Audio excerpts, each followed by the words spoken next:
You're listening to the Pace Radio Network here at paceradio.net.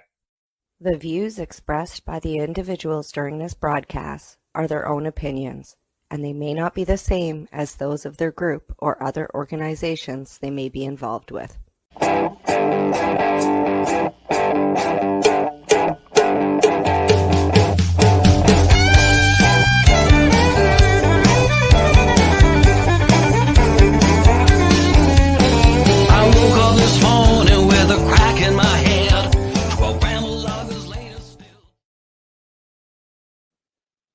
Good evening, everyone, and welcome to the Pace Radio Show. We're live here at paceradio.net. Good evening, Tamara. How are you doing?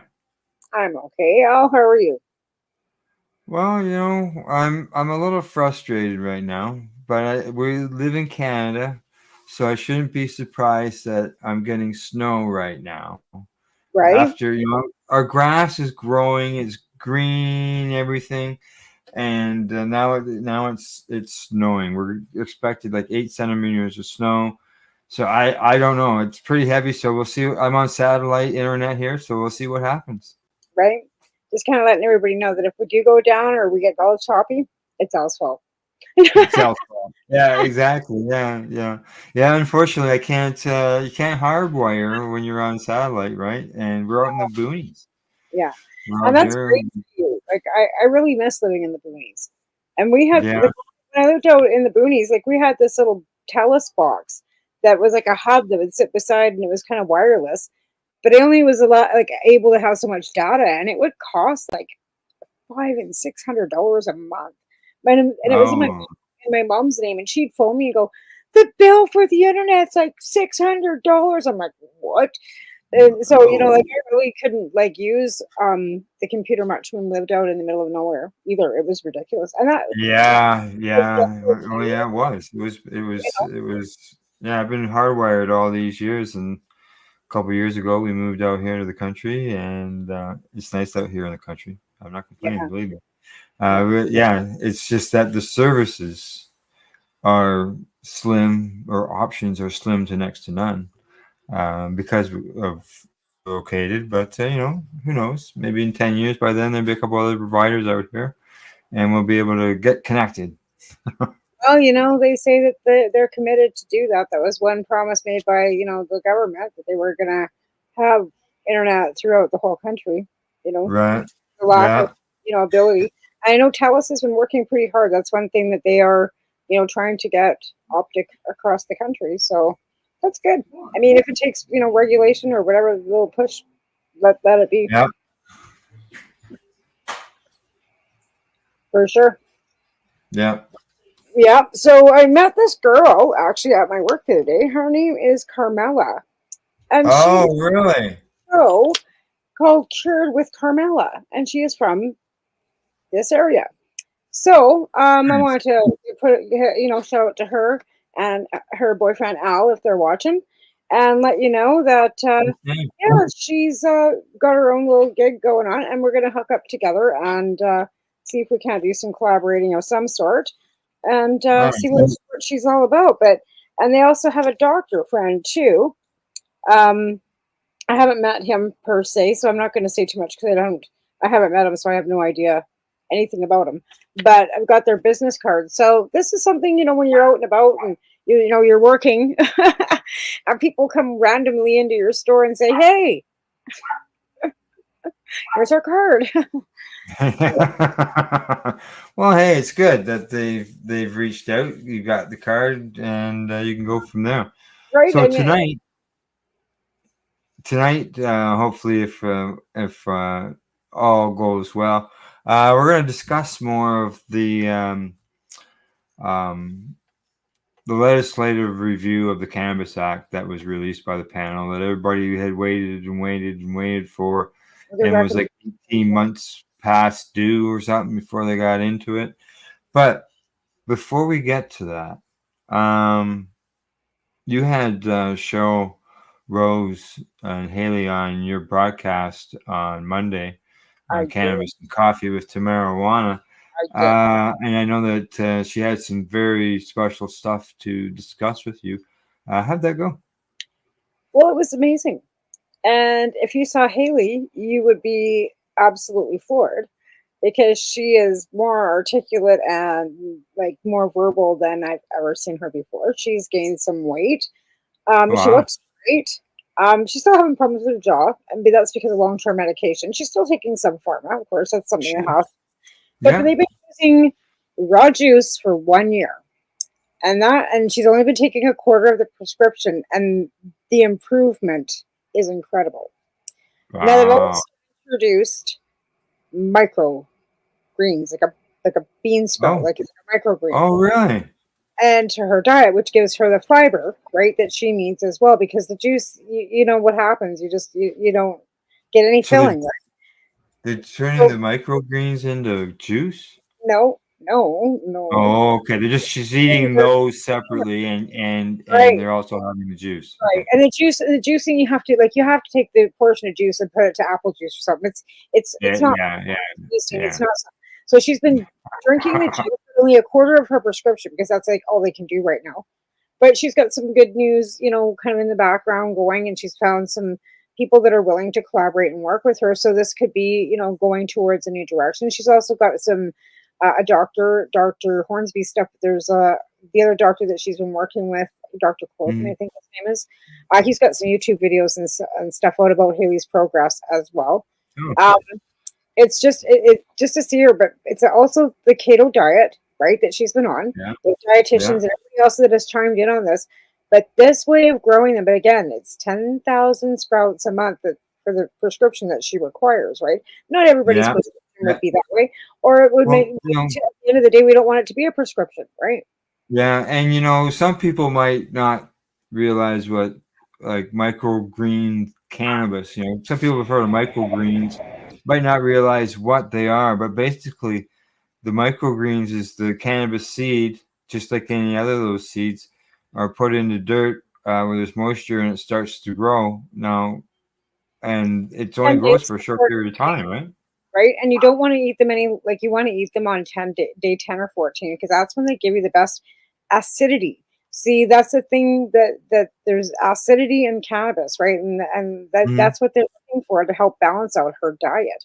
So it can't be heated; it has to be raw because once it's heated, it's no longer acid anymore, right? It's no Right, yeah, because it decarboxylates itself. Yeah, yeah, yeah, exactly. yeah, yeah, So that's yeah. what it is. It's the acidity in the cannabis and the THCA that is making the difference, right? So this is Right, part often in raw, right? So you can, right. juice your cannabis however way you're juicing your cannabis. You can go about that way too. But this is a new thing that they're looking at getting, together and working with some collaborations with some others and getting out the microgreens, which will, like I said, be something. Microgreen. Yeah, micro, It just never ends. It just right? never ends. Exactly. The All plant these, is just giving yeah, like, back, right? And that's the right. thing. Like it's a plant. So why would we think that we couldn't eat it in all stages? Because now we can Yeah. all forms. So why, like, that's the thing. Like I said to her too, like, if we can already consume it with the Smith ruling in all forms, wouldn't Hmm. that kind of, almost cover the seed portion of it, the microgreen portion of it too? It's not that, it's the fact that the licensing for that many, like, the plant has to be reclassified because a plant in flower is different than a plant that's never going to flower. That plant's Right. never going to get to stage to veg to No, nothing. It's just never going to be that. So there's like a you different. said, it's only going to be like 10 days old. It's not even going to be Not much even more gonna than the have, seedling. yeah, it's not even gonna have 6 leaves. I think it's 10 days after you get the first 2 leaves on it or whatever it is. Yeah, I'm yeah, not yeah. sure the exact science on it, right? But Right. that being said, it's such a huge step forward. And like I said, they've had people along the way watching, documenting as well that are doctors. So it's all, I think. Yeah, this is like I've just started. Actually, I just started my second microgreen garden, and I'm probably getting pretty close to harvest of one section of it because I got two different things growing in it, and so I'm new to this. So for her to come out with this, and I'm thinking like, holy fuck, this is quite the thing. These little wee plants. How do you It's find so it? small or so beneficial Right? I to have a hard people. time absorbing any greens with my colitis, so I don't eat a lot of green vegetables. It's not, so that's why. So how is that affecting your Crohn's? Does it not seem to be bothering you? What I found with the batch that I grew, one of the batches I grew, it was a salad. They called it a salad because it had different stuff in it. Right. It had some greens that I would never eat normally, that were in it. And there's like 5 different things that were seeds that were in it.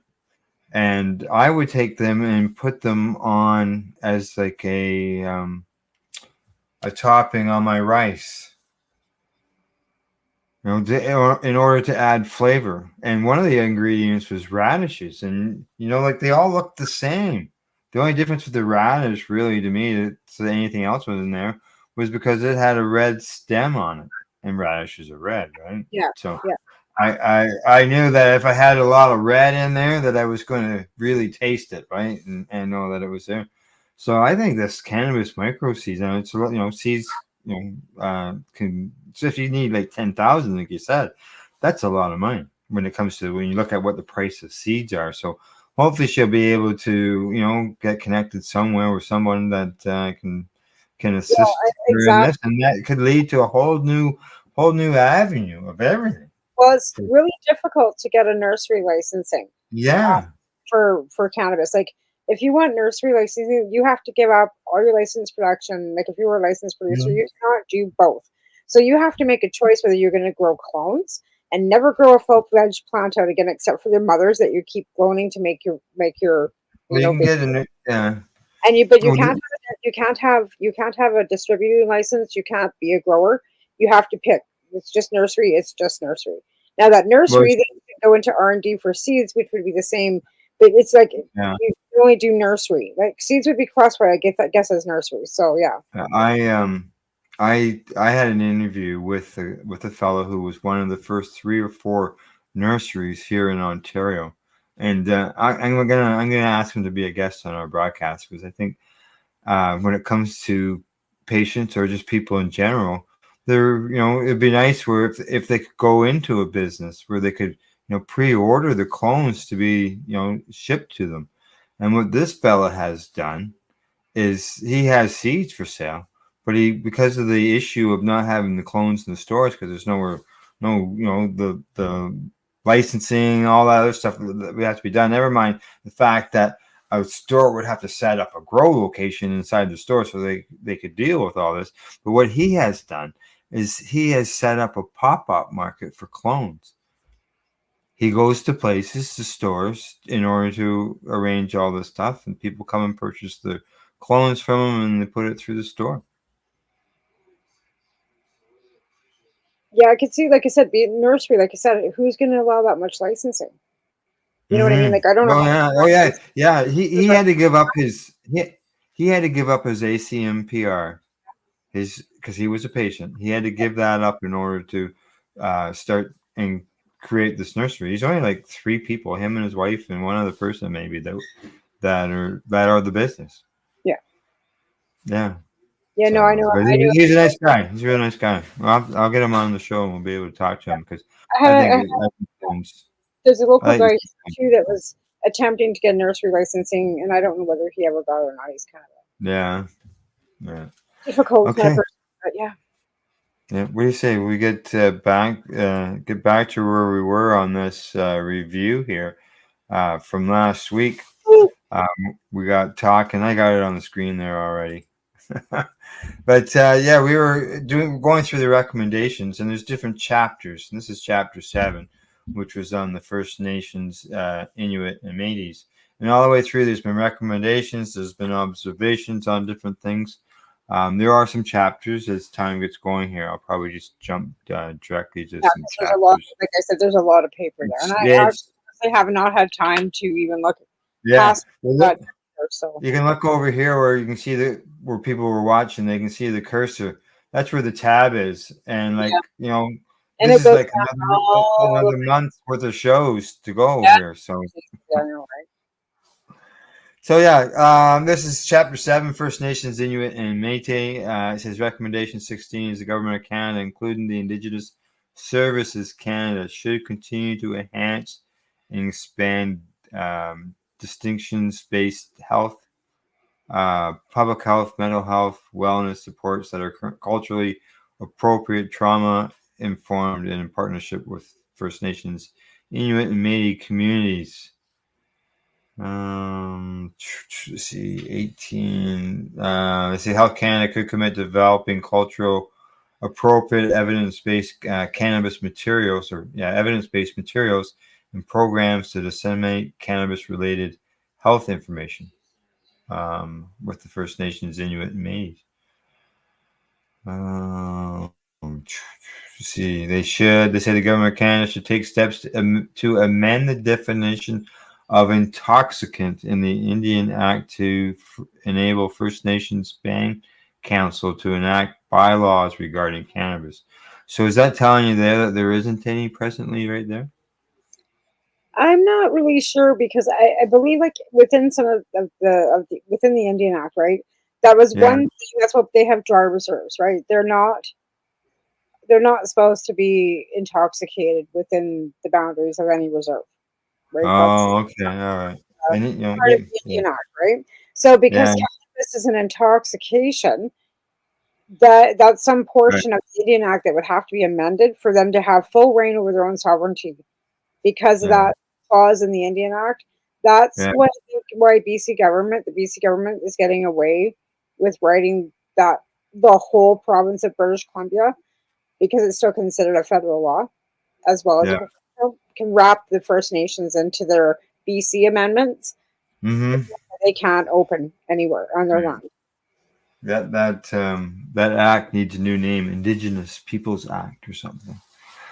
And some people say it needs to be changed completely, but I don't know anything about that. So it's thrown in the garbage and start fresh.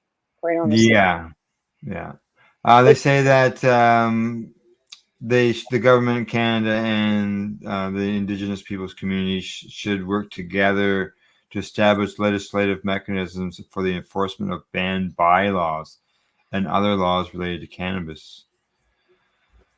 So again, they're forcing their colonization onto the. Why should they have to have bylaws? That should be up to them. Yeah, more funding and stuff for policing that they want involved there. Say Health Canada should better advertise and evaluate existing supports for Indigenous license applicants. So it sounds like make it so it's to get them attainable, right, into their system. Yeah. Well, can you imagine? Like we know the basic cost. It's outrageous to get into it. How many First Nations live in poverty and would never have the opportunity to even come close to being able to come into something like that? Oh, here we go. Recommendation 24. We agree with the Standing Senate Committee on Indigenous Peoples that Finance Canada should work with First Nations to identify options for the development of an excise tax sharing framework as part of its discussions on fuel, alcohol, cannabis, and tobacco taxes. What do you think of that? What? So what they're wanting now?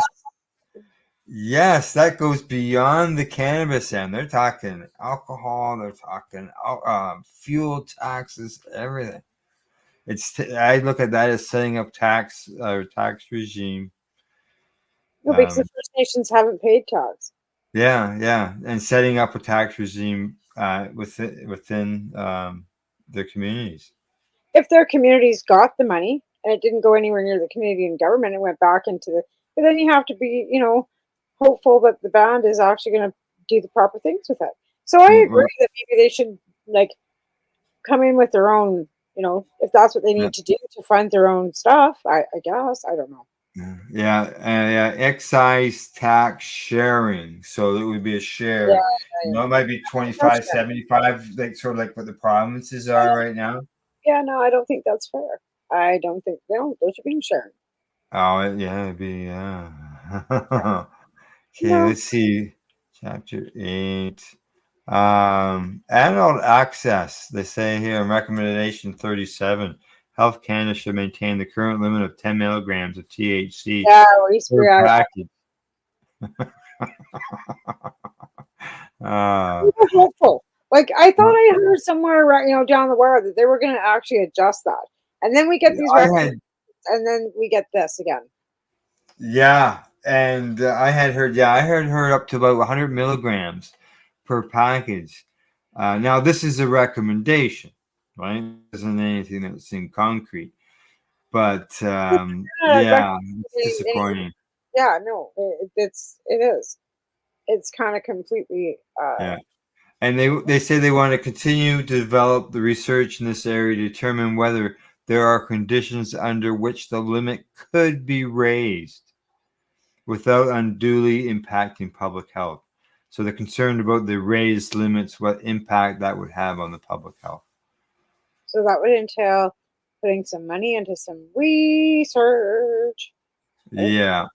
And recommendation 38 for the adult access was Health Canada should provide Canadians who choose to grow cannabis at home and with information on the potential risks associated with home cultivation, as well as practical advice on how to grow and store cannabis safely. People do need to know how to grow, and how to do it safely. I just because of the problems in the past on. Well, here's the thing with growing. Your house doesn't blow up by growing a plant. It's after you process the plant with the Everclear when you get the shit that blows your house up, right? Yeah. And so it's processing their medicine after the fact. But again, yeah, you could burn your house down if you got lights that are going to be falling or meeting up against something or they're sparking. Oh yeah, exactly. Like it's a plant. You could grow it in your fucking window. You can, and you can bloom it in your window. I've seen that many times. What? Like that's what I don't understand. Like they make it sound like it's some toxic, thing that's just feeding off. Well, they base that information on the worst situations.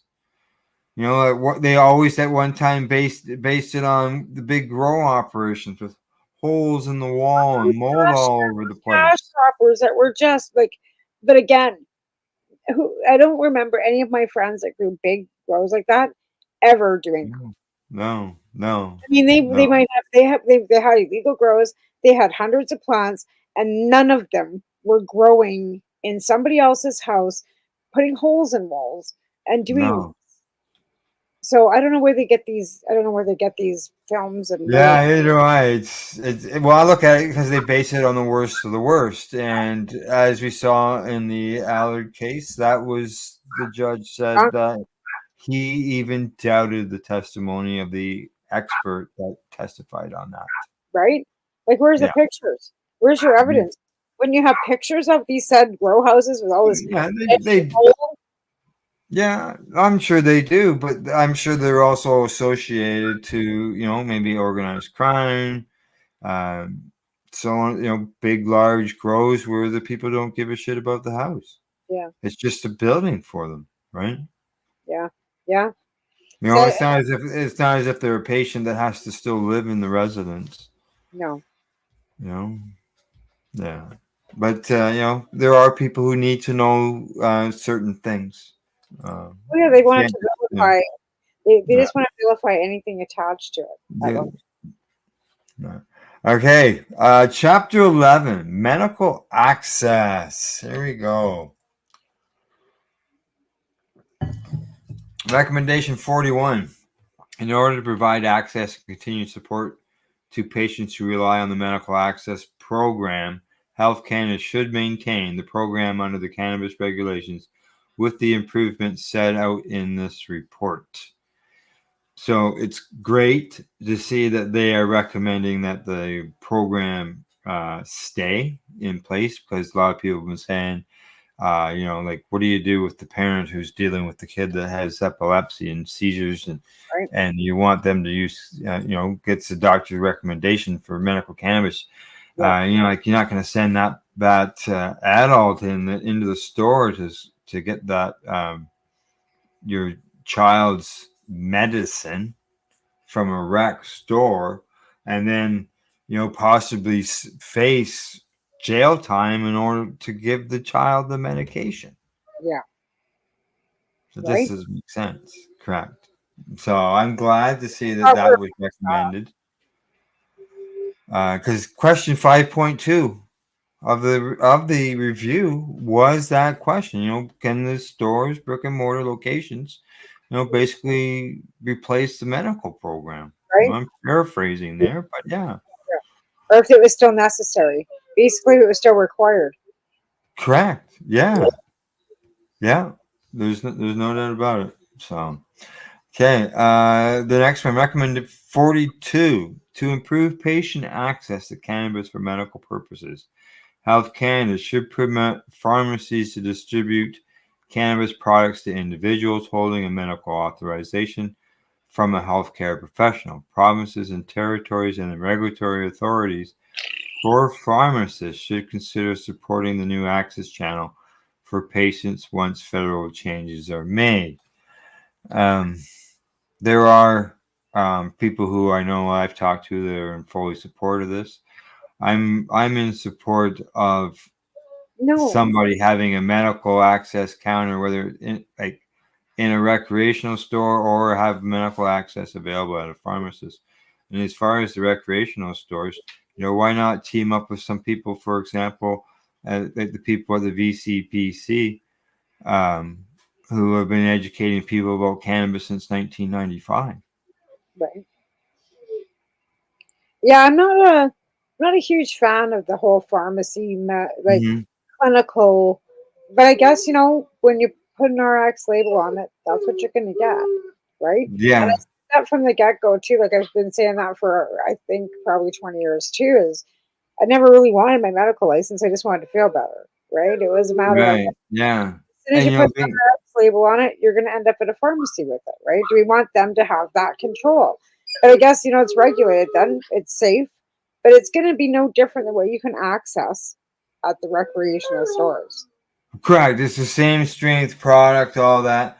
But I could see some people out there who would feel more comfortable talking to a pharmacist about the medication. If the pharmacist is educated on Correct. Exactly. Because at the end of the day, some of those recreational bud tenders are more educated, and even though they're not allowed, yeah. There's no doubt. Yeah. I agree with you. It's another access point for patients, which is something we've all been fighting for. Oh, that's what we want. And I know, back when the medical program started, the pharmacists didn't want to have anything to do with it. Nope. We had, when I went to the roundtables in Vancouver, there was people from the Veterinary Association there and the Pharmacy Association. So they were interested back during the beginning of recreation, when that was first kind of policies being rolled out. But then they backed off. Even the Veterinarian Association. Yeah, I don't know. It's the program. I'm glad first off with the keep the program in place. The pharmacist is an added access point. I'm sure. Yeah, I agree. There's concerns, and hopefully those concerns can be dealt with and in a good way. But because it's all about the access and for the patients, right? So maybe if it was in a pharmacy, it would take the taxes off. Yeah. Well, see, and with it being in a pharmacy, people would say, "Well, we require a DIN number." Would that get to that point of what you always say? Health Canada does not recognize cannabis as a medicine, right? Would that get to the point where it is recognized? It would have to be recognized at that point. Right. And then when I go get my other pharmaceuticals from the pharmacy, they bill my insurance company, and I only pay a certain portion. So would that be the same then once cannabis was done in a pharmacy? Then your insurance company automatically have to cover that. Or maybe not. That could come down to the plan that the company has purchased as well. But yeah, it could work in exactly the same way, which yet again improves access for patients. Well, absolutely. And it also improves affordability. And Yeah. that's another thing that we've always said too, is that we needed affordability, because there are people living on disability that can surely afford $2 for their medication rather than $200. Yeah. Yeah, exactly. Well, hey, I just picked up some pills the other day that it said it was $659. I paid $22. Right? Me too. I feel you. My Vyvanse is $300. I pay $34. Yeah, I have a sort of a hybrid medical coverage thing going on here, but it's it's just no way. Like, the other drug that I'm on, the intravenous drug that I have to take, which is being changed, thousands, tens of thousands of dollars. Yeah. It's just I'm not sure. So I'm not sure. I see it's about the hour. So I have taken the review off the screen, but we're going to bring it back after the break. We're going to get into more of this recommendations of the medical end of things. And as I've already stated, the medical access is number one. It's important to many people. So we'll be back shortly, and we'll continue our discussion. This is the Pace Radio Show. We're live here at paceradio.net.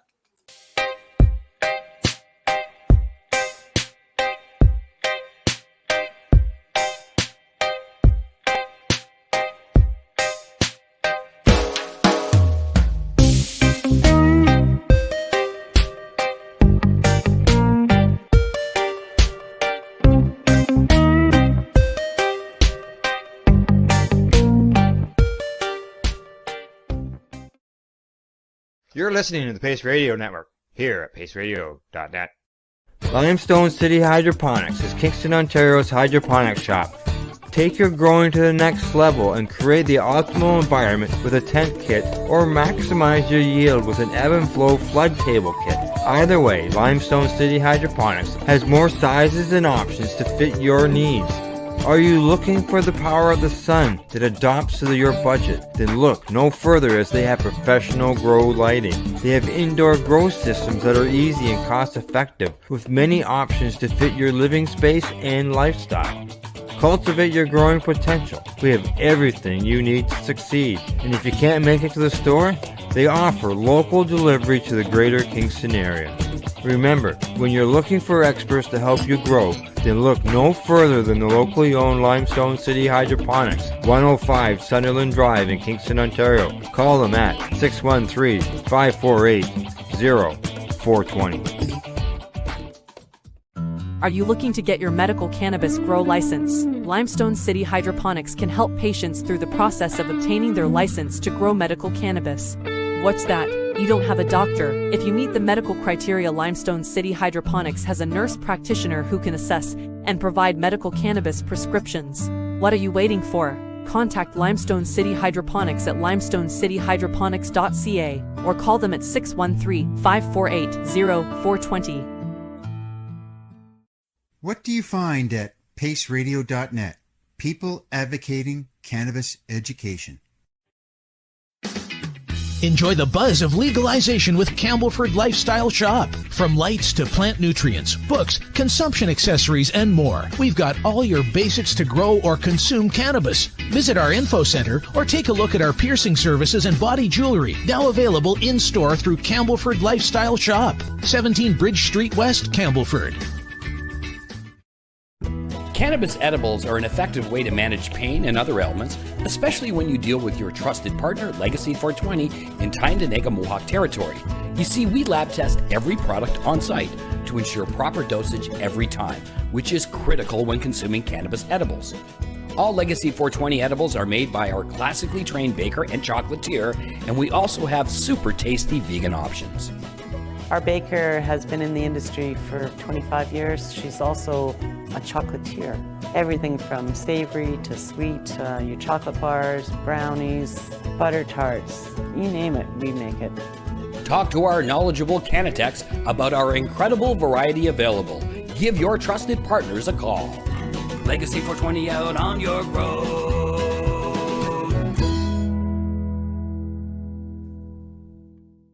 You're listening to the Pace Radio Network here at paceradio.net. We're back. We're live. And we're ready to go. Before we get back in the review, I've got a question to ask you. And as you saw, as we went into the commercial break, I played the little promo there on the Toronto Global Marijuana March. Because you're a former organizer of a march and attended some over the years. Yeah. Why did you march? Why did you march in the Global Marijuana March? What was the reason why? I wanted law reform. I didn't believe that a plant should be prohibited, be illegal. It was a plant. People were going to jail for small amounts of cannabis, and patients, people that were using it for medical purposes, were going to jail for the use. Grant Krieger was thrown in jail in Calgary for the use of his cannabis, and I just saw the injustice in all of it, and it was just ridiculous that people that were finding relief using this plant should be being persecuted for it. So I organized, because it was worldwide, and I saw an article where Dana Beale, I was reading High Times, and Dana Beale there was an article about Dana Beale in the High Times, and it said, if you want to join in, contact this. And I sent him an email. Next thing you know, I got this big package in the mail with all these Global Marijuana March posters, and I just started posting them all over the place. And me and Alvin showed up on the front steps of the City Hall with a table and a bunch of posters and waited for people to come. There you go. Perfect. So if I said to you, or said to you, to fill in the blank, I march for, that answer that you just gave would be massive, and every reason was perfect. Yeah. Right? Yeah. Like there's so many reasons, and so many people can't march that you have to go march for. Yeah, exactly. There's people that worked back then that were closet users, right? That couldn't stand up, couldn't speak out because they lose their job.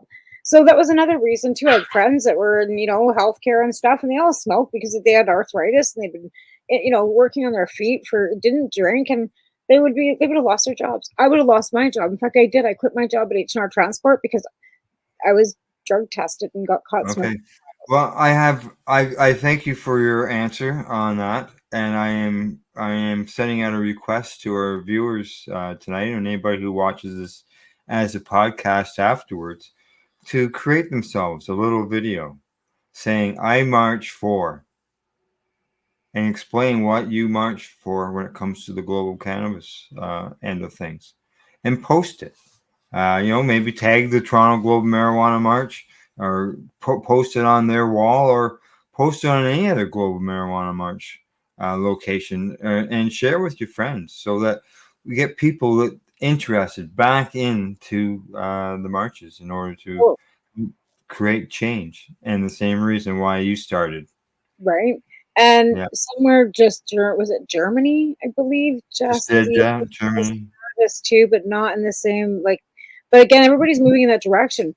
But then you have the Philippines, and then you have Thailand, and you have all these other countries Iraq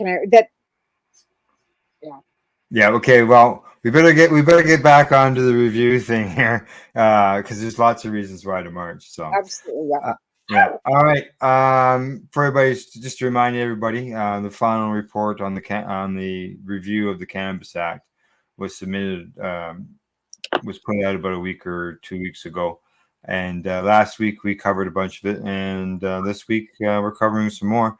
And right now we're in the medical access part of things.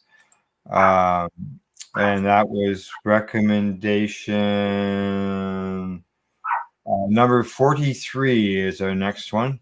Health Canada should encourage additional research on the therapeutic use of cannabis in Canada. Let me repeat that. Health Canada should encourage additional research on the therapeutic use of cannabis in Canada without compromising the frameworks established for the review and authorized of clinical trials and health products. Health Canada should support a transparent process to identify the specific potential therapeutic applications of cannabis that was being cannabis is a medicine.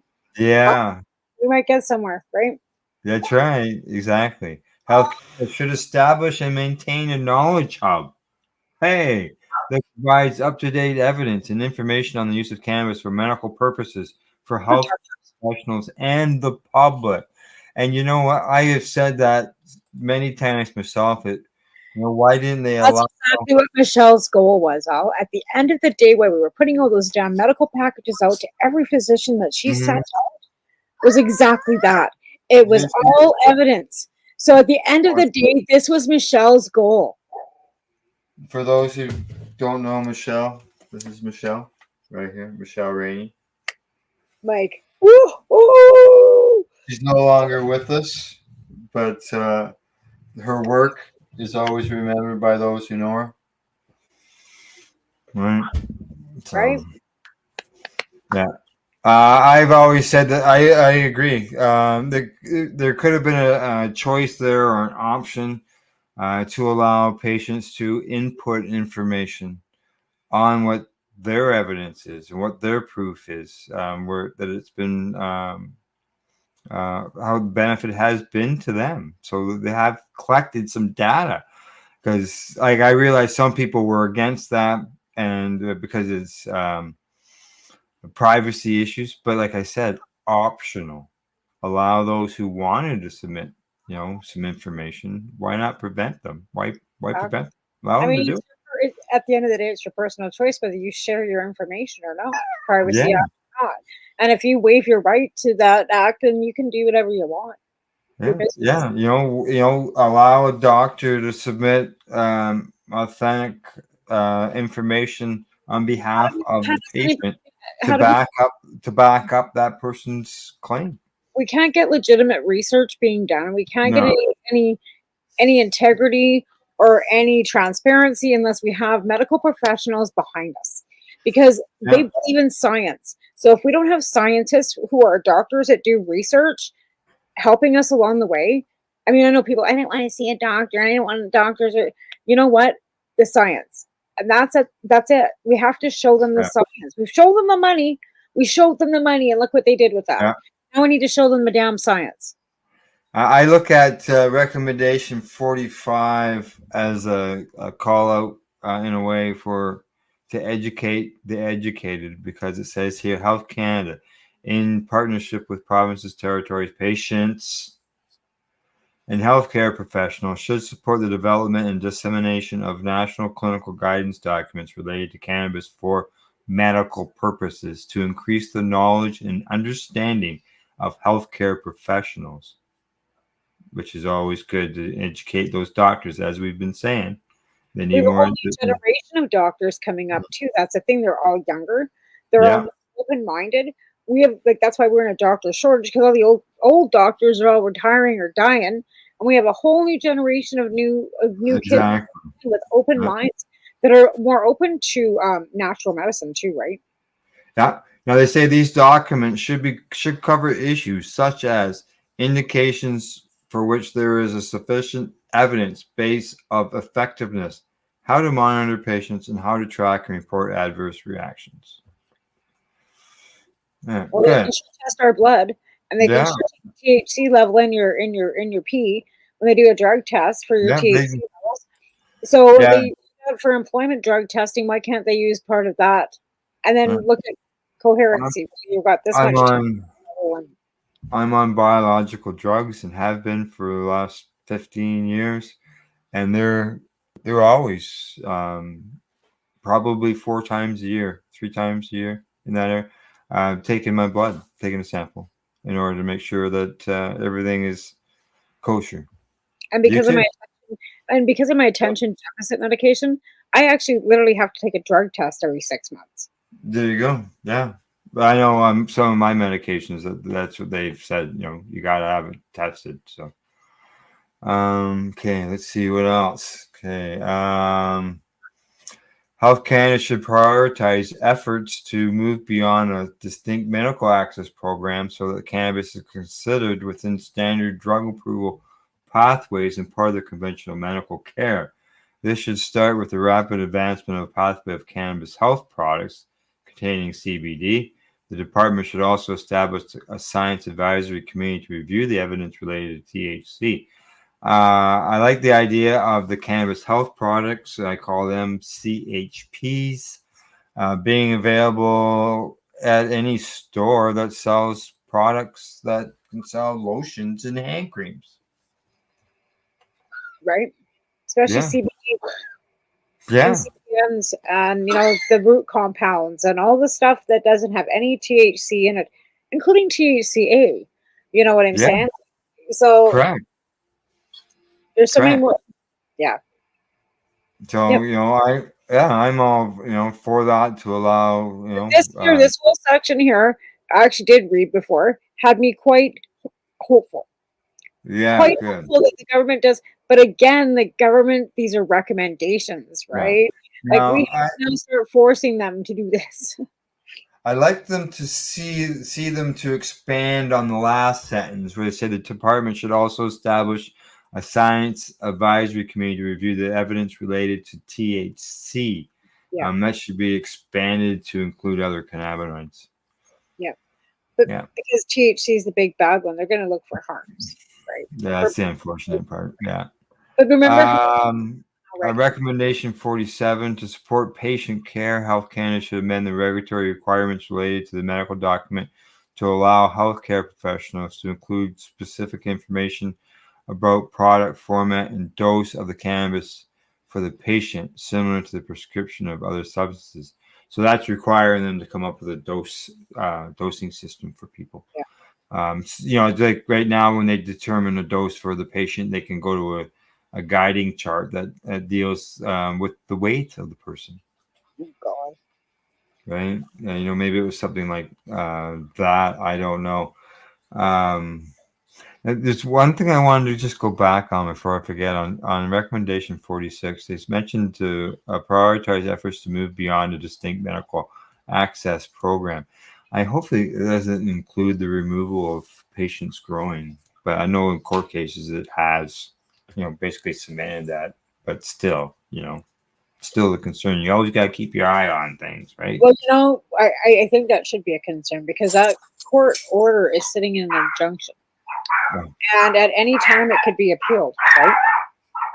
The the government just didn't appeal it. Sounds like the puppies are going good. Yeah. I don't know if somebody's moving around in the house. I've got my cooker going, but here I'm going to just turn them off for a second and yell because that's probably the only thing that's going to get them to stop hanging. All right, you go ahead. I'll read the next one. And number 48, recommendation 48. To address public safety concerns, Health Canada should limit the number of registrations for personal or designated production cannabis for medical purposes at a single site. What they're saying is currently they're allowed 4 at a location, and they're recommending that gets reduced to 1. Yeah, we fought to get the 4. What's that? We fought to get the 4. We wanted it increased. Correct. They did increase it. Now they're telling us to decrease it. What? Yeah. Now that tells me that they're not recommending to take away the growing end of things for patients. But yeah, there's lots of patients who can't grow for themselves. It could be because they're physically not capable of doing it, to the fact of where they live, where they reside. Yeah. Condominiums or apartment buildings, a rental unit. No power. Don't have 10 grand to fix that mess. Yeah, have to upgrade your whole electrical system because there's still people on 100 amp systems, right? I'm on 60 60. in the house. 60 amp. Serious? Oh, you're still on 60. Holy smokes. I was going to say that, but I thought, no, people aren't haven't got numbers like that anymore. Yeah, straight. Yeah, we sure are. It's not the knob and tube by any stretch, but we don't have that much. And I'm still paying exuberant electricity bills. So, but yeah, no, I don't have enough power. I could have one light running and then nothing else in the house. Wow. Yeah, because in in our first house, I had up it. We were a 60 amp service, and I upped it to a 200 when I went to do my garden. It's just because there wasn't enough power there, right? And it wasn't that I had a big garden or anything. Believe me, I didn't. But it We was have, just I just needed. There was no more spots to put yeah, anything. yeah. We had to do the same thing at the farm. We'd actually have Yeah, Transcount. This is like Alberta back then, yeah. and they And came up and changed the box on the whatever on the pole outside, and we ran wire to the house because that house was even was that old too, right? yeah, yeah. And we were able to update other spots in the house where we could add different circuits and stuff. So Right. okay, let's see. From there, Yeah, like I said, they want to take they throw you a bit of a bone, and then yeah, they say, okay, well, we're going to take away the ability to have more than one designated, patient at one designated grower. But again, that could be the fact that designated growers aren't as abundant anymore either, yeah. and there isn't a requirement to have that many patients. Now, the next one, 49. Health Canada should build on its recent efforts to seek additional clinical justifications from healthcare professionals authorizing high daily doses and consider whether and how additional scrutiny could be applied. Health Canada should use its regulatory authorities to refuse and revoke applications that are deemed to pose a risk to public health and or public safety. They've done that. They've done that. Now, probably not to the happiness of municipal people and law enforcement, but they have done that. I remember when they were calling doctors anything over 10 grams. Yeah, and I think Patients now were telling me that all the time. if you ask for 20 grams, now they're and doctors Mhm. are warded off. Like I said, they're told they can't, no matter what. Yeah, And now 5 grams. maybe. Yeah, I don't know. Maybe it's reduced now. Maybe they don't call us on. But I know at one time that they were calling doctors. Yeah, they were. Yeah, and questioning all that, right? So, and number 50, Health or Finance Canada should review whether the excise tax should be applied to cannabis for medical purposes products. What do you think of that one, Tamara? Yeah, they should review it. They shouldn't even. It should just be gone. Just be gone. Like that's Yeah. something, we don't pay taxes on any pharmaceuticals. But again, this all in here entails that Health Canada recognizes marijuana as medicine. As a medicine. That's right. And And as in we order know, to do all that, then the tax could be totally gone. And it only takes Health Canada coming out with one statement and in the Gazette. Health Canada now sees the benefits in therapeutic cannabis and recognizes it as a therapeutic medicine. That's it. yeah, All they have to use is the word therapeutic in front of it, and it covers their butt. yeah, yeah. Alrighty, we got 7 minutes to the break. On to the next section, Chapter 12, Research and Surveillance. What's surveillance mean? Recommendation 51. Health Canada, Public Safety Canada, Statistics Canada, and the Canadian Institute of Health Research and other partners should work with stakeholders, including those lived and living experience, and for marginalized communities to identify key research priorities. These prioritization efforts should guide ongoing investment in cannabis-related research. Oh, well, it's good to see that they're, saying that they should be dealing with the, we were talking about there earlier, the Health Canada has missed out on an opportunity to collect some data from some patients who are living and live the experience, basically, which is what they're saying there. Well, they've got us all on file. So I don't think they can just stop and ask us. They've got our number. They got our numbers. Just give us a call. You don't even have to. You don't have to pick me. Just go to the files and just take one of the ones out of the filing cabinet and phone the person and talk to them. Anyway. Yeah. 52. Health Canada Public Safety Canada, Statistics Canada, and other partners should support ongoing surveillance and monitoring activities for cannabis that are responsive to the variety of potential impacts of cannabis and cannabis legalization, including the monitoring the state of the cannabis market, social equity impacts, and environmental consequences of cannabis legalization. Well, they do monitor the market, but it seems that sometimes those in the market feel like they're not being listened to. The surveillance is pretty tight at some of those licensed production sites. Yeah. Right, as far as them just showing up wanting numbers and Yeah. Okay. Let's see. Observations. Public health observation 1. How federal, provincial, and territory governments should allocate a portion of cannabis revenues to fund cannabis-related public health and public safety initiatives. Well, we probably many people would prefer that it went to that instead of arresting their friends. Yeah. Or right? or I don't even know. Yeah. There's Observation number 2 is in the public health realm of things, and they say distributors and retailers should stock cannabis products with diverse ranges of THC quantities and concentrations take steps to encourage customers to choose lower THC products where appropriate. Well, I can tell you, I didn't experience any of that when I went into the stores, but no, you go, what's the highest potency? Oh, that one over there is really good. They always seem to bring it up, and as far as to bring those tires up, and I have said, the high THC isn't my priority.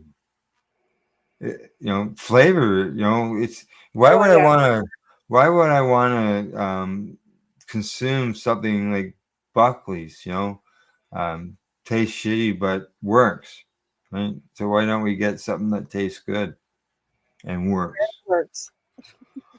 Right? So yeah, terpenes have a lot to do with what I picked too. And now that they were listing the terpenes actually on the bags, right? Yes. Which is something that was a change too, because when the industry first started, they didn't list any of the terpene levels. All it was THC and CBD, and that was it. And no expiry date and blah blah blah. And now at least they've got the listings of the CBD, the THC, and the terpene levels, the citrin or citronella levels, all of that on the packaging. Yeah. Okay, observation 3. This is on the First Nations, Inuit, and Métis again. Provinces and territories should allow more flexibility in their distribution and retail systems, both through incentives and for those provinces with publicly controlled retail, creating space for Indigenous-owned and operated retail stores. I would still yet again believe that is to as if they were brought in to the legal system and not operating under their own system as they're doing now. As from my understanding, from what I've seen, most of them are doing. There are some Indigenous retail stores that are operating under the Cannabis Act, right? Whatever, it's a huge market, and whatever works for, I guess, everybody. Mm-hmm. There's enough room for everybody, that's for sure. There is. The biggest thing that was the biggest piss off is that legacy market was left out, because there is enough room for everybody. Yeah. All right, I see it's the top of the hour. Time for us to take another break. For us to run our commercials again, and remind people about the Global Marijuana March. These are things that we got to keep standing up. As Tamara says, she started a march for cannabis law reform. What are you marching for? Let us know.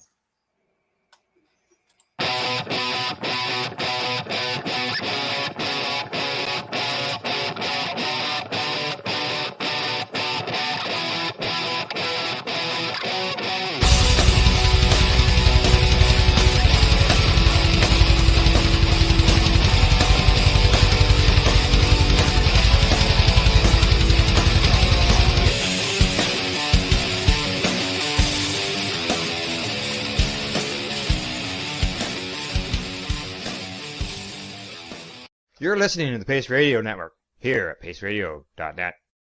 Limestone City Hydroponics is Kingston, Ontario's hydroponics shop. Take your growing to the next level and create the optimal environment with a tent kit, or maximize your yield with an ebb and flow flood table kit. Either way, Limestone City Hydroponics has more sizes and options to fit your needs.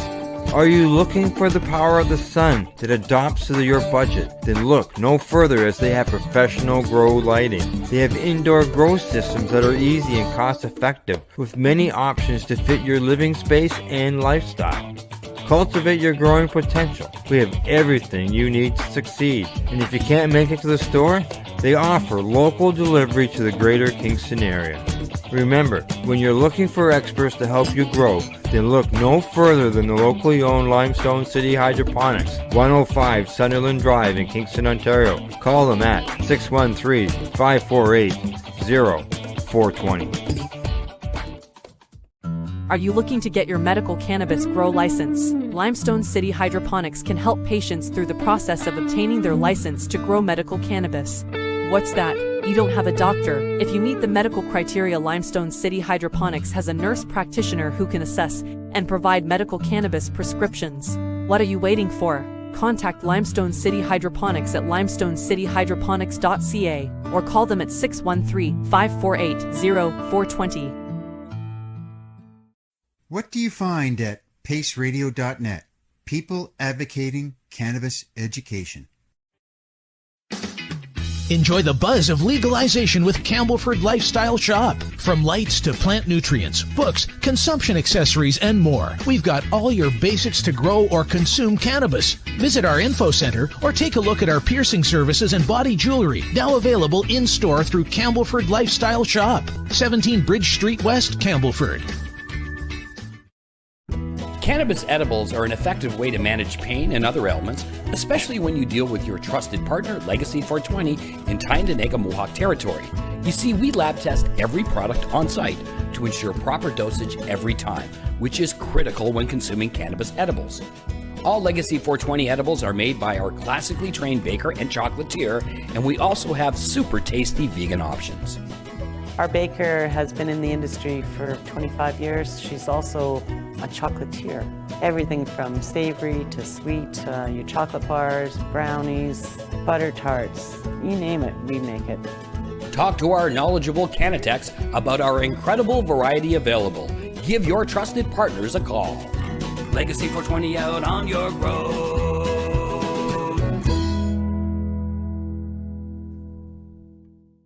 You're listening to the Pace Radio Network here at paceradio.net. Hey, we're back. We're live again. Time to turn our sights to the camera. And for everybody, to let everybody know, we are doing a review of the Cannabis Act review. That was part of the legislation when the Cannabis Act was first introduced or brought into. And we shared it a lot and asked people and mentioned it a lot and shared it on our Facebook pages to get the word out for people to actually go to have that website and fill out that right. It was super important for patients to fill out that survey. It really was. It was, yeah, it is. Just on the Global Marijuana March, just so you know, Limestone City Hydroponics completely agrees with us, and they are showing that by being a supporter of the march. Awesome. Thank you. So that's great. Yeah. I would do it out here, but I'm working again. Too, but I always have shop to you drop. And I would get 4 people out here, which is great. I have done it twice out here since I did move out here. I did hold 2. Yeah. I have pictures. All right. Cannabis law reform. Okay, on with the review of the review. Where are we here? Observation number 3. No, we did that one. Okay. The economic, social, and environmental impacts. Observation 4 on this was provincial and territory governments should consider permitting direct-to-consumer sales. Wow. From smaller cultivars and processors, such as farm gate or mail order within a jurisdiction. in a way that allows smaller players to generate and keep more revenue than they would by selling cannabis through the distributors. Right. Hey, I bet you there'd be a lot of people that would like that suggestion. What do you Oh, think? absolutely. Because right now, as it is in British Columbia, they can actually sell directly to the stores. But a Yeah. lot of them have to sell to a processor because they're not allowed to have a processing and distributing license. And this, yeah, and this would help that nursery guy that I was talking about earlier. Like right now, he can sell his seeds to a licensed person, but dealing with clones and all that other stuff, being able to deal directly with the general public for him would obviously be a lot better, would be beneficial. And they would have to start out probably like a mail order, but I don't know how you mail order clones. Yeah, well, there are ways to. Well, there are, because they do. We get plants in boxes. Right. So Yeah. Yeah. You put the little arrows on the boxes, put it upright. Don't toss it into the corner when you get in your truck. Styrofoam cups with water in the rock wool, tape it together. Yeah, there are some containers that are available that actually have an LED light inside them, and they stay on while they're being shipped. Right, so you do next day delivery or 3-day delivery. That light could keep that plant going for maybe with light for 2 or 3 days. Right. And yeah.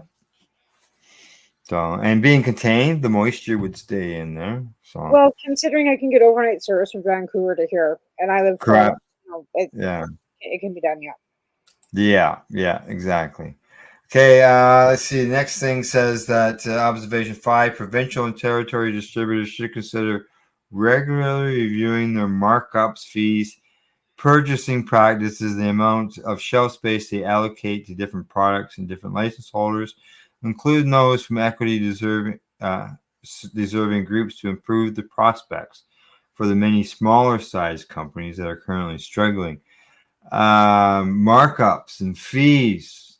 Let's just talk about, I can talk to you about Ontario here, which is the largest cannabis sort of company in the country, most successful one in the country, because it's reaping in the profits by the hundreds of millions of dollars.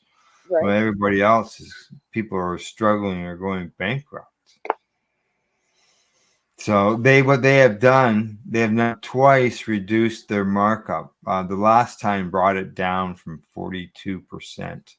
I'm not sure where it's at right now, but holy crap, no wonder they made hundreds of millions of dollars with a tax levy like that. I don't know. Well, that would be the companies making that money. Well, it's the tax. It's what they're charging when it. They made like $250 million.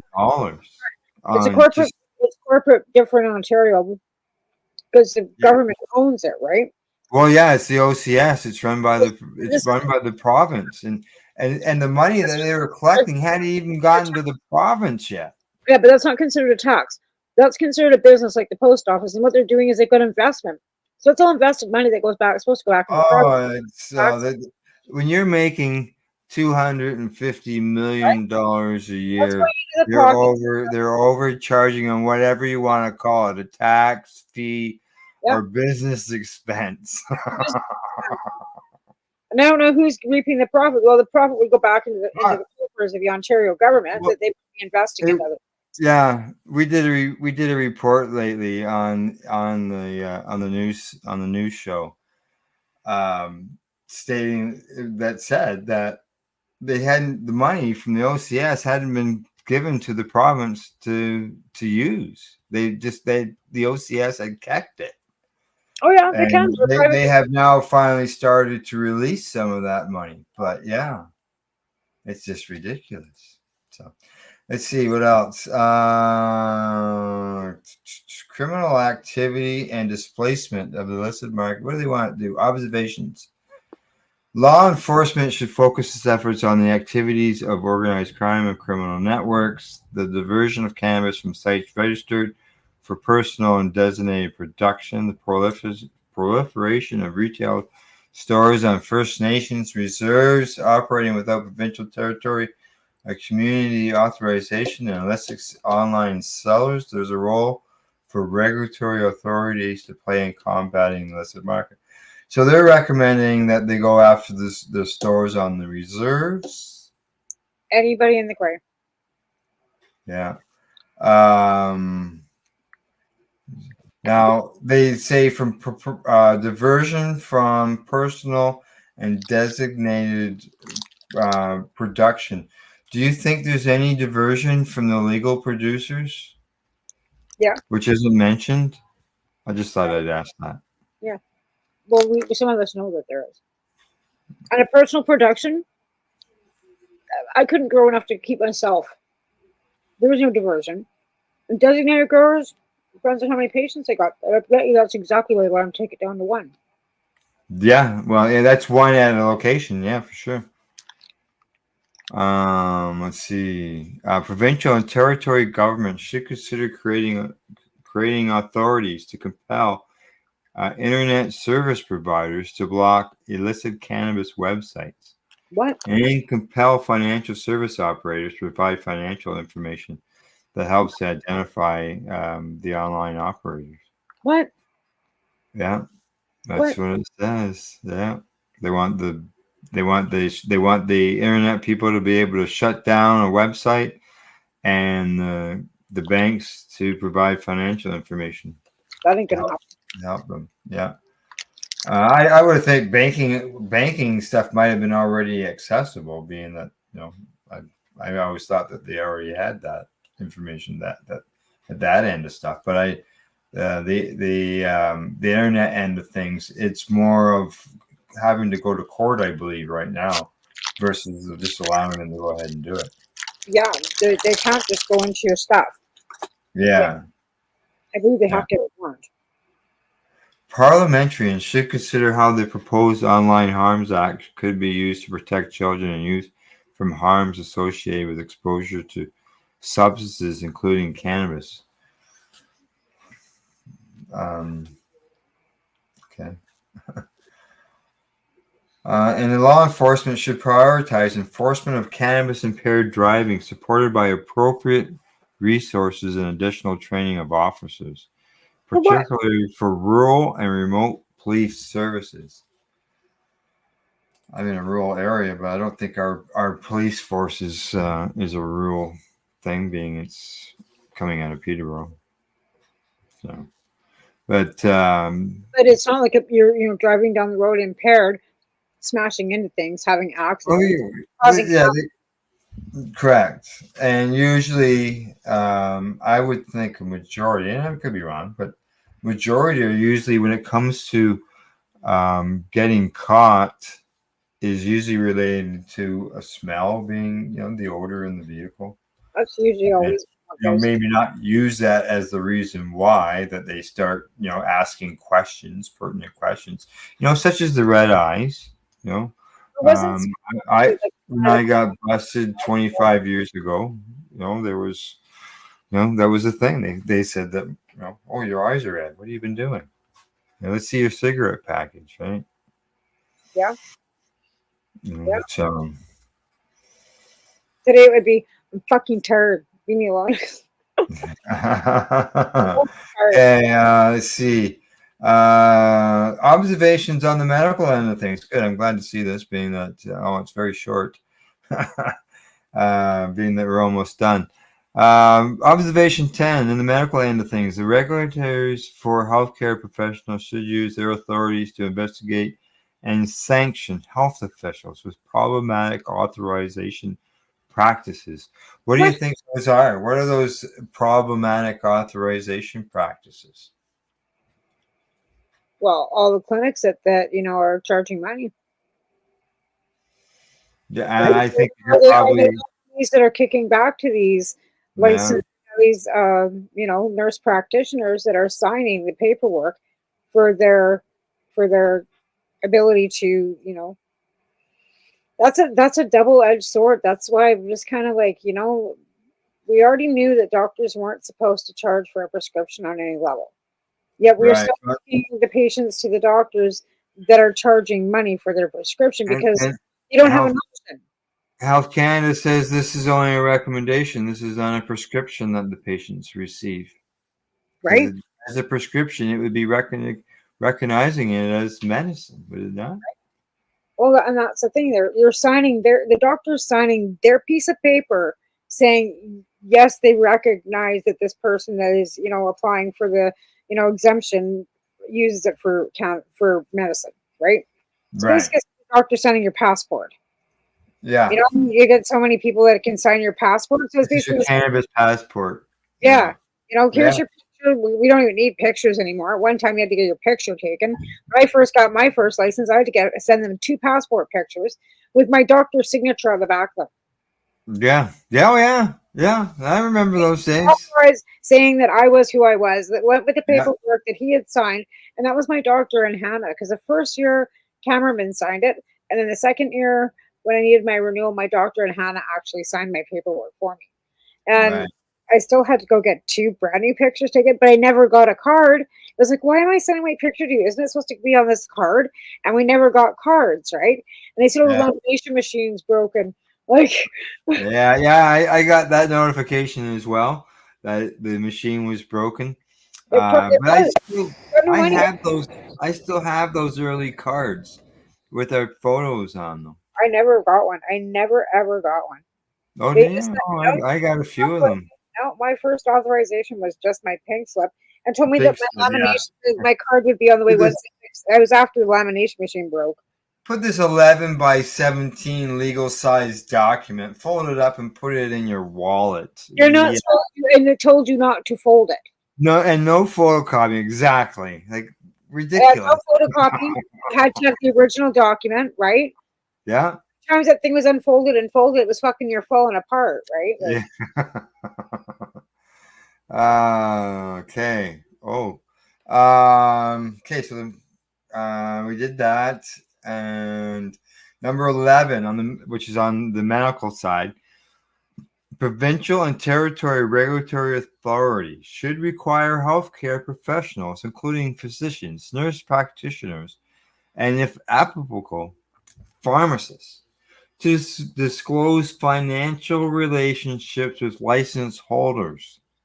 This work could build on existing policies governing the health professionals' relationships with the pharmaceutical industry. I wonder, is that something that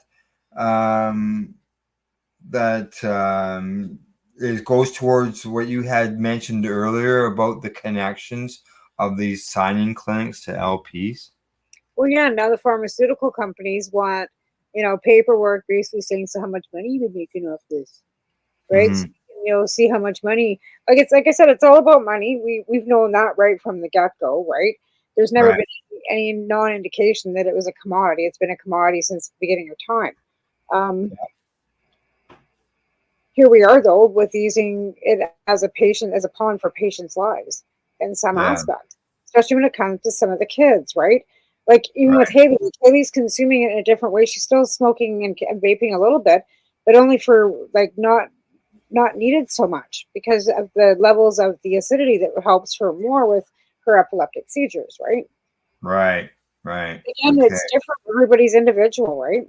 Correct. Yeah, exactly.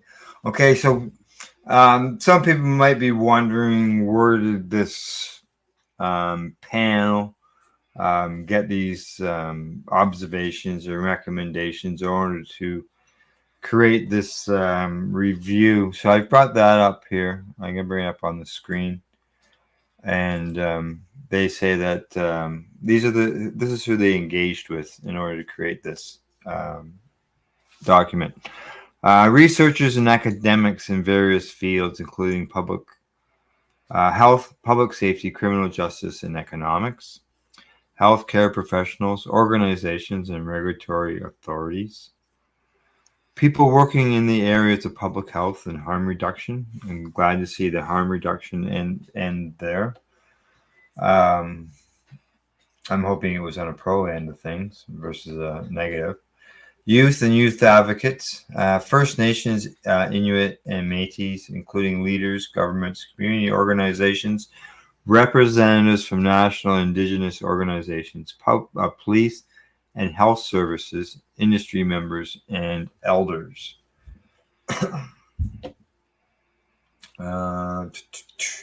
Cannabis industry, includes federal license holders, distributors, regulators, retailers, and industry associations.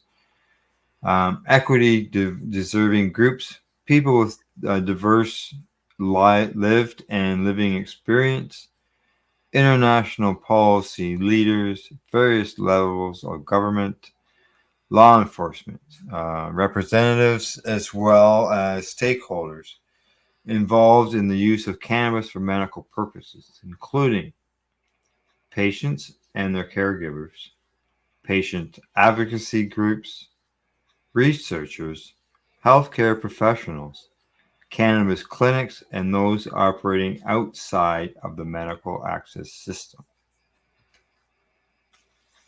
So those are the people that they spoke with during this whole process.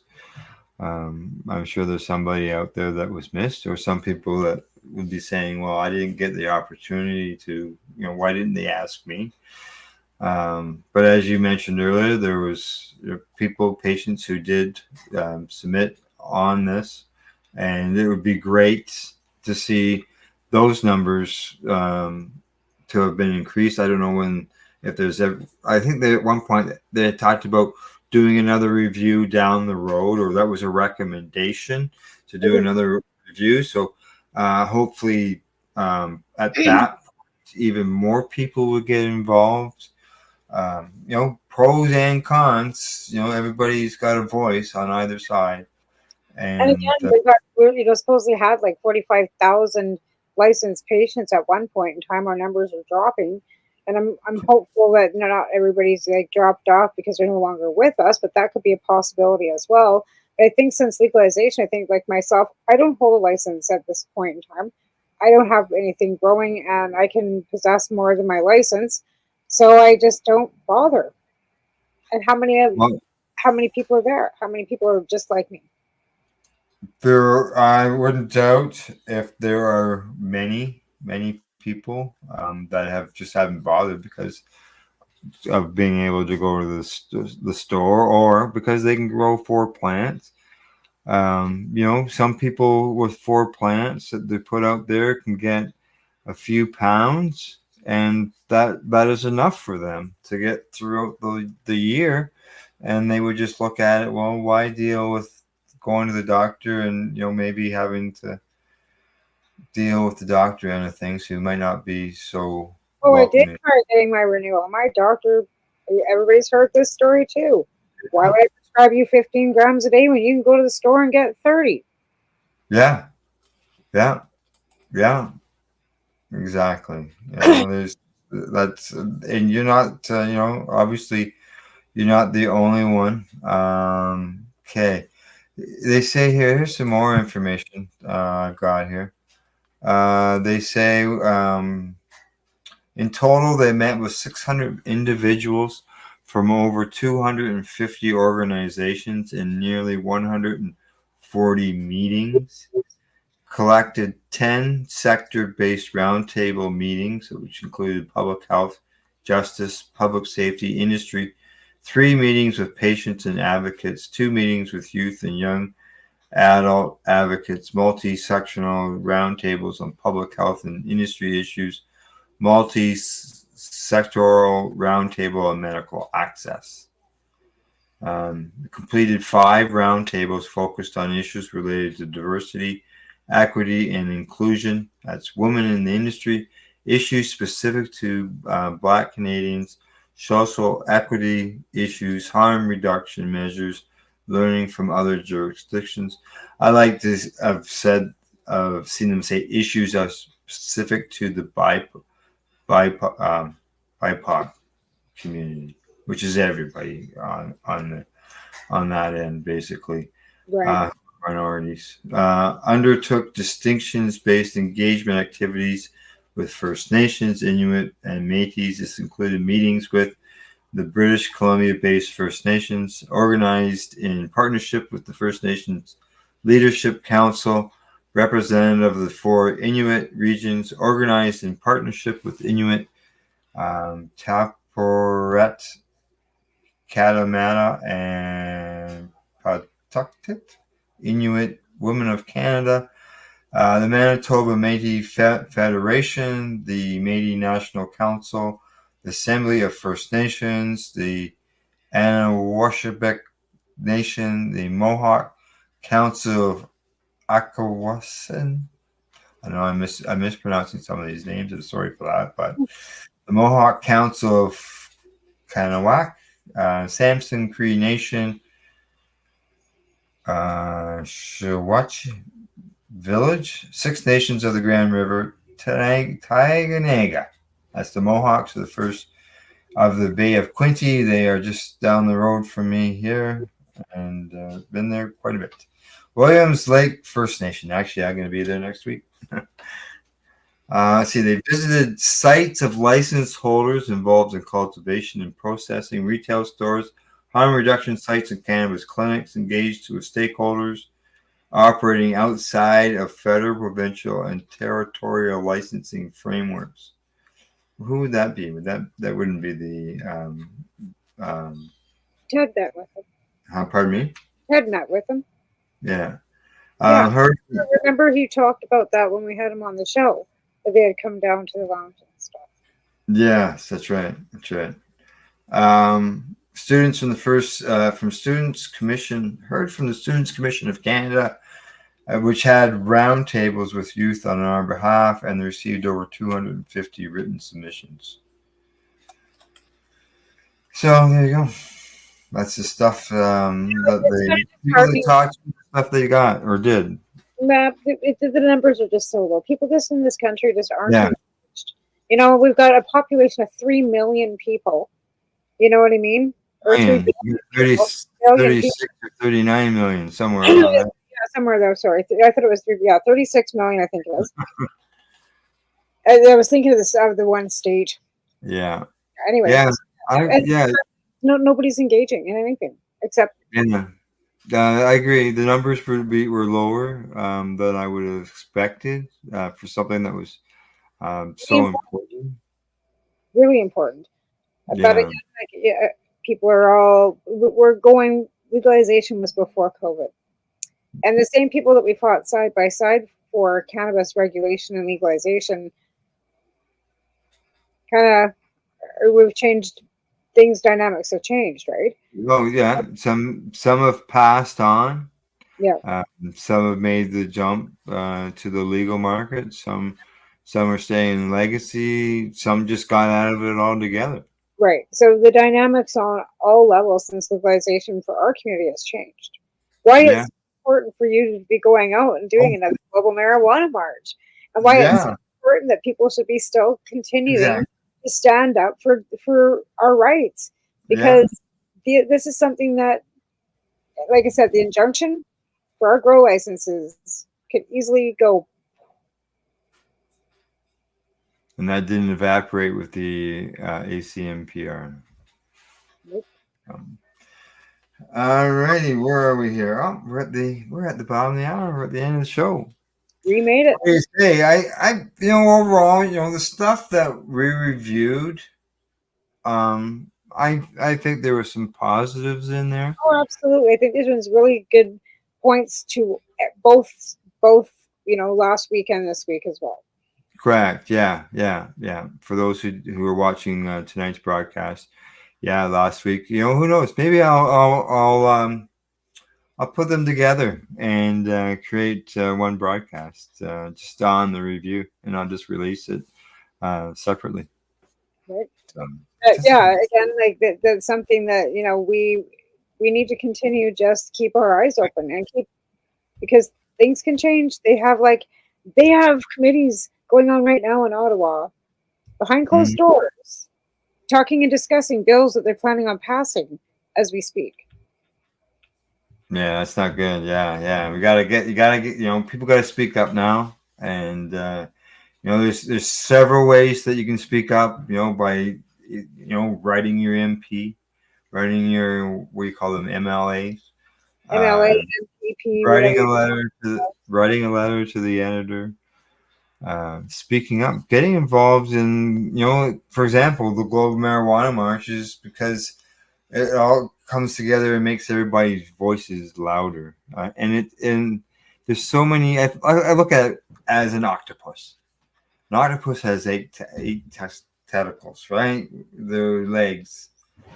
Just think of prohibition and as the body, and we are the legs of the octopus.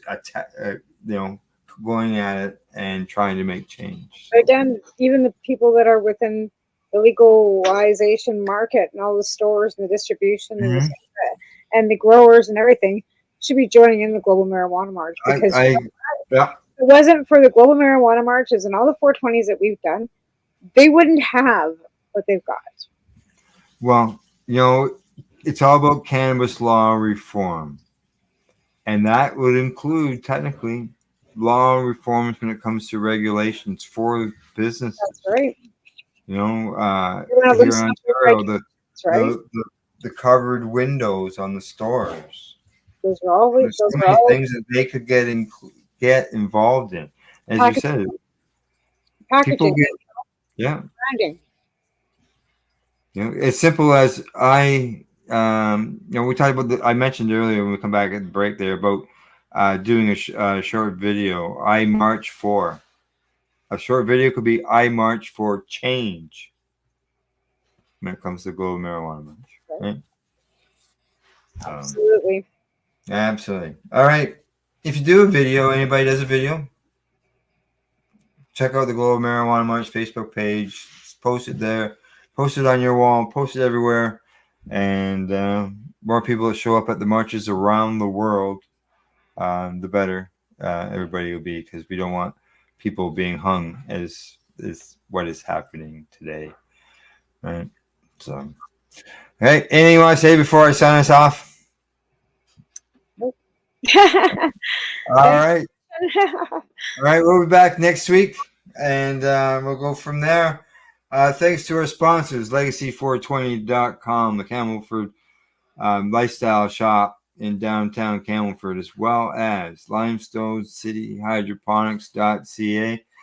Plus, big thank yous to you, everybody out there who's watching or tuning into the podcast later on a radio version of the show. Thanks again, and good night.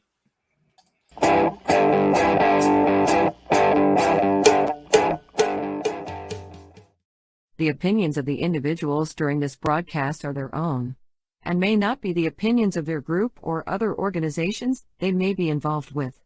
All medical advice during our broadcast is not a medical opinion and should be checked with your medical physician. You're listening to the Pace Radio Network here at paceradio.net.